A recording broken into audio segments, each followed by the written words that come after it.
اور کیفیات کا مقصود یہاں تو نہیں آگے آ رہا ہے۔ ہاں، جہل سے بھی اللہ بچائے، جہل حقیقت حال سے ناواقفی۔ حقیقت یہ ہے کہ اعمال تو طریق ہے اور رضا حق مقصود ہے۔ اعمال شریعت، اور اعمال شریعت دو قسم کے ہیں، کرنے کے اور بچنے کے۔ ہر قانون میں دو قسم کی چیزیں ضرور ہوتی ہیں، چاہے انسان کا بنایا ہوا قانون ہو، کچھ مثبت چیزیں ہوتی ہیں کچھ منفی، کچھ چیزوں کے کرنے کو تجویز کیا ہوا ہوتا ہے اور کچھ چیزوں پر قدغن و پابندی لگائی ہوتی ہے، نہ کرنے کو تجویز کیا جاتا ہے۔ شاید کوئی قانون دنیا کا ایسا ہو کہ جس میں صرف مثبت دفعات ہوں دستور کی، منفی دفعات نہ ہو ہی نہیں سکتا، دونوں قسم کی دفعات ہوں۔ کچھ چیزوں کے کرنے کو چاہا گیا ہوگا اور کچھ چیزوں سے بچنے کا، اس میں بچنے کو تجویز کیا گیا ہوگا، بچنے کو منظور کیا گیا ہوگا، پاس کیا گیا ہوگا، بچنے کو کہا گیا ہوگا۔ ذات باری تعالیٰ نے اپنے بندوں کی صلاح و فلاح کے لیے جو قانون بھیجا ہے، دین، سنت، شریعت، مذہب اسلام، قرآن و حدیث کے احکام، وہ بھی انہی دو قسم کی دفعات پر مشتمل ہے۔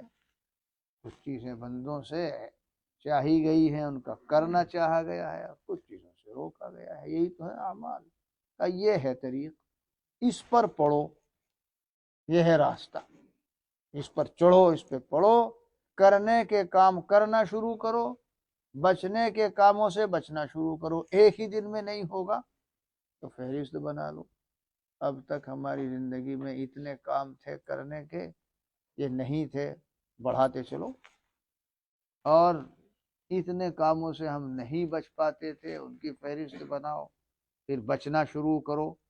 جب اس طریقے سے سفر ہوگا اور کرنے کے سارے کام بندے کی زندگی میں آ جائیں گے، اور جتنے کاموں سے بچنا مطلوب تھا ان سے اجتناب اس کی زندگی میں آ جائے گا، تو اب اصلاح کہیں گے سدھار ہو گیا، اب سدھر گئے اور سنور گئے۔ بس اور خالی ورد و وظیفہ کرتے رہنے سے، تصویریں کے پڑھتے رہنے سے، نوافل اور تلاوت کی کثرت سے سمجھ لیں آدمی میں صالح ہو گیا، نیک ہو گیا۔ یہ نیکی کے کام تو بے شک ہیں، صالح ہونا تو ایک وصف و صفت ہے، اور یہ اعمال ہیں، صفت الگ ہوتی ہے، عمل الگ ہوتا ہے۔ صالح ہونے کی بات نہیں، اور اگر سمجھے کہ میں تو اللہ کا ولی ہو گیا اور بزرگ ہو گیا تو اور زیادہ خام خیالی ہے اور سوء فہم میں مبتلا ہے۔ اعمال تو طریق ہیں، اعمال شریعت، کرنے کے کام بندہ کیا کرے اور بچنے کے کاموں سے بندہ بچا کرے۔ اس کے لیے ہمت اور حوصلے کی ضرورت ہے۔ ورد و وظیفہ اس کے لیے کافی نہیں ہے۔ بہت سے ورد و وظیفہ کرنے اور کرتے رہنے والے بہت سے معاصی اور گناہوں میں مبتلا ہیں اور رہتے ہیں۔ ورد و وظیفہ نہیں بچاتا بھائی، ہمت اور حوصلہ، بر وقت ہمت اور حوصلہ۔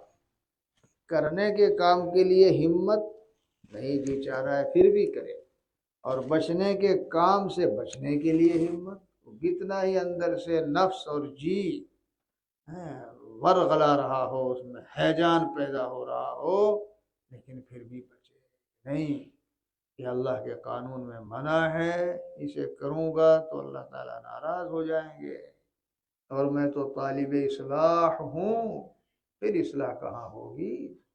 یہ سوچنا کہ اچھا بس اب تو کر لوں، پھر اب اس کے بعد نہیں کروں گا، یہ شیطان کا دھوکہ ہے۔ حضرت نے فرمایا بھی، حضرت مولانا تھانوی نور اللہ مرقدہ نے، جو بات اب ہے وہی بعد کو بھی ہوگی، بعد کو بھی بچنے میں اسی محنت مشقت سے مجاہدے سے کام لینا پڑے گا، تو ابھی کیوں نہیں بچتا؟ نہیں بچ جاؤ، کال کرے سو آج کر، آج کرے سو اب، پل میں پڑھ لے ہو جائے گی، پھر کرے گا کب؟ ہمارے حضرت شاہ جلال آبادی قدس الروح کی بات یاد آ گئی۔ حضرت تو اپنی مجلس میں جو 3.5 گھنٹے کی ہوتی تھی، طالبین اور سالکین کو منہ لیتے تھے، ایسا انہماک ہوتا تھا۔ حضرت مولانا مفتی محمد تقی عثمانی صاحب مدثر اللہ العالی نے لکھا، ایک مرتبہ آئے تھے، دیوبند رہے تھے چند دن اور ہفتہ بھر رہے تھے جلال آباد، چونکہ انہوں نے بھی حضرت شاہ جلال آبادی قدس الروح سے تعلق قائم کیا تھا۔ ان کے بھی شیخ تھے حضرت جلال آبادی مولانا مسیح اللہ خان صاحب نے اللہ وبرکاتہ۔ انہوں نے لکھا ہے ایک جگہ کہ اپنی تقریر میں فرمایا تھا کہ 3.5 گھنٹے کی مجلس ایسے گزرتے چند لمحات کی طرح محسوس ہوتی تھی، ایسے گزر جاتی تھی، موت لیتے تھے۔ تو اس میں فرمایا کرتے تھے، ارے طالب صادق ہو کر یوں کہہ رہا ہے کہ چھوڑ دوں گا، نکال دوں گا، حضرت نکال دوں گا یعنی گندی بات اپنے اندر سے نکال دوں گا، چھوڑ دوں گا وہ گناہ کا کام ہے۔ پھر فرماتے تھے یوں کیوں نہیں کہتا، چھوڑ دی، نکال دی، بیوی نہیں مجھے کہنا پڑتا ہے یہاں، وہ بری بات ہے، یوں کیوں نہیں کہتا، چھوڑ دی، نکال دی۔ اور نکالنے کا چونکہ ایسا ہے، نکالنے کا لفظ بھی ایسا ہی ہے، وہ چھوڑنا، اور وہ آج کل تو حسب تصریح فقہا بیوی کی طرف نسبت کرتے ہوئے اگر چھوڑنا بولیں تو تھا پہلے کبھی لفظ تصریح کنایات طلاق میں سے، اب تو صریح ہو گیا ہے۔ بیوی کی طرف نسبت کرتے ہوئے اگر کوئی کہہ دے کہ میں نے تجھے چھوڑ دیا، ہاں ایسے صریح لکھا فقہا نے، تو انہیں چھوڑ دی۔ کبھی کوئی سمجھ لے بیوی کو حضرت فرما رہے ہیں، ہاں کہ کل کو نکالے گا، کل کو چھوڑے گا، ابھی کیوں نہیں کہتا؟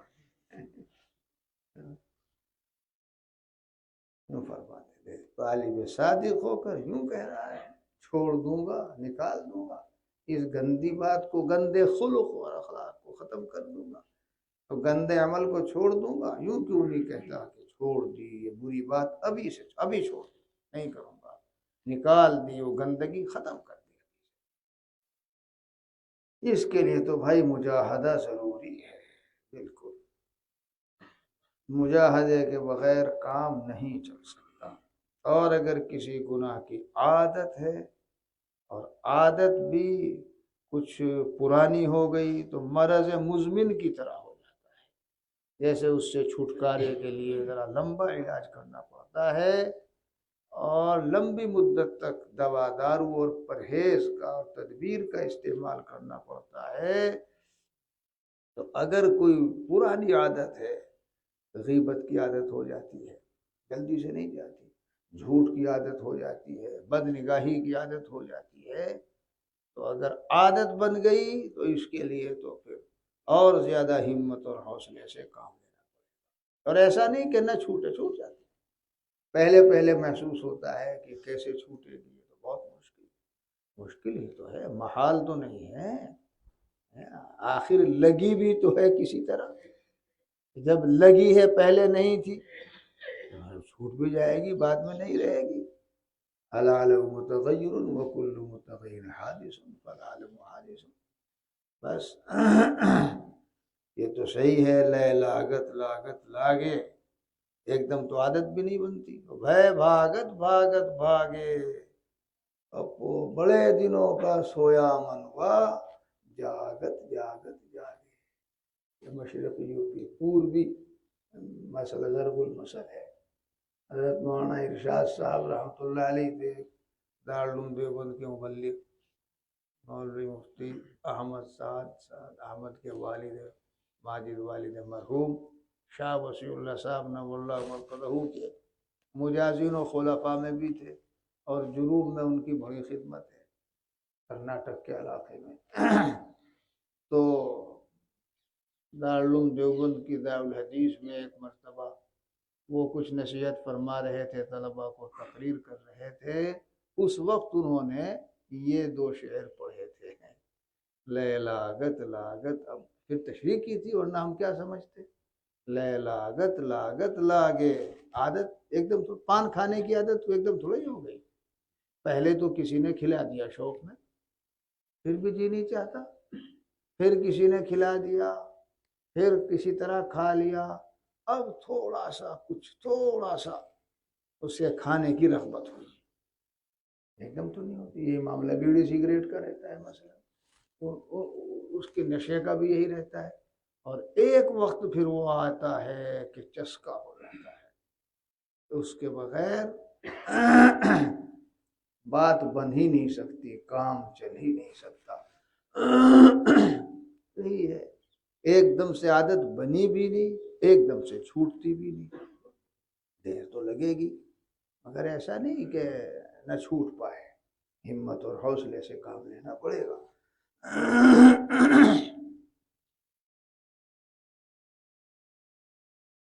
ہمت اور حوصلے کو سمجھا رہا تھا، ہوگا جبھی،